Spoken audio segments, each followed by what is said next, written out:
It was supposed to be a quiet evening.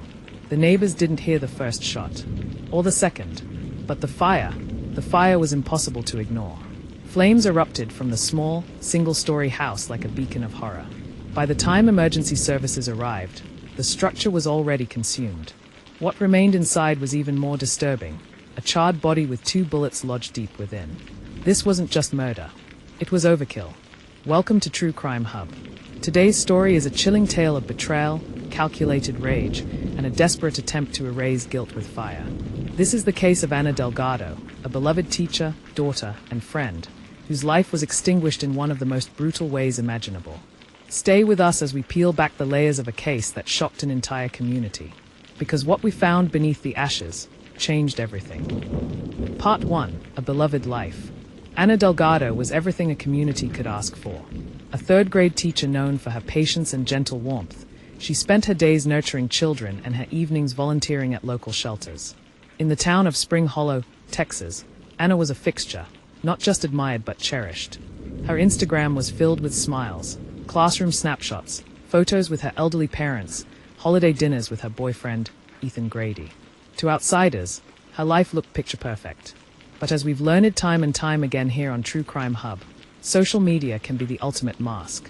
In interviews with friends, cracks in Ana's seemingly perfect world began to show. Her best friend, Melissa, told police she started canceling plans. She'd flinch when her phone rang. And when Ethan was around, it was like she wasn't allowed to breathe. Ethan Grady, a fitness trainer with a checkered past, had a reputation. Former clients recalled his temper.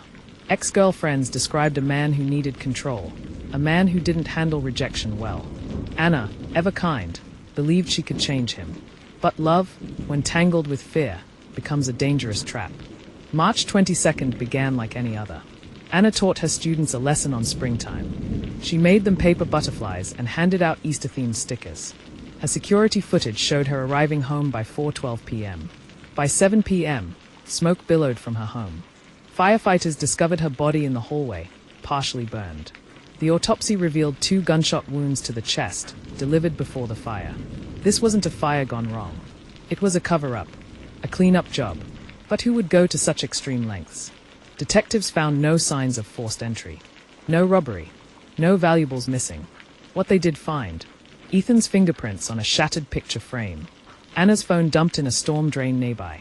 A neighbor's doorbell cam captured Ethan's truck speeding away minutes before the flames erupted. When questioned, Ethan gave inconsistent answers. Said he hadn't seen Ana in days. Claimed he was at the gym, a claim no CCTV could verify. Police didn't have enough for an arrest yet, but they had suspicions. It turned out Ana had been planning to leave Ethan. Texts recovered from her iCloud revealed messages to a domestic violence counselor. She'd finally had enough. Her final message: "I'm leaving this weekend. No matter what." For someone like Ethan, abandonment wasn't just rejection. It was war. Friends said he'd shown up at her work uninvited. Made veiled threats. One message to Melissa read, "If I can't have her, no one will." The breakthrough came when investigators recovered a half-melted gas canister from the ruins, with a store tag still attached. Surveillance footage from a gas station 3 hours before the fire showed Ethan buying it, along with gloves and matches. He was caught on camera. Calm. Methodical. Police moved in. Ethan was arrested on charges of arson, murder, and destruction of evidence. But the trial would reveal even more chilling details. Prosecutors painted Ethan as a narcissist obsessed with control. A man who could not tolerate the idea of losing. The defense: they claimed it was a crime of passion. But the planning, the gas can, the gloves, the digital trail, spoke of premeditation.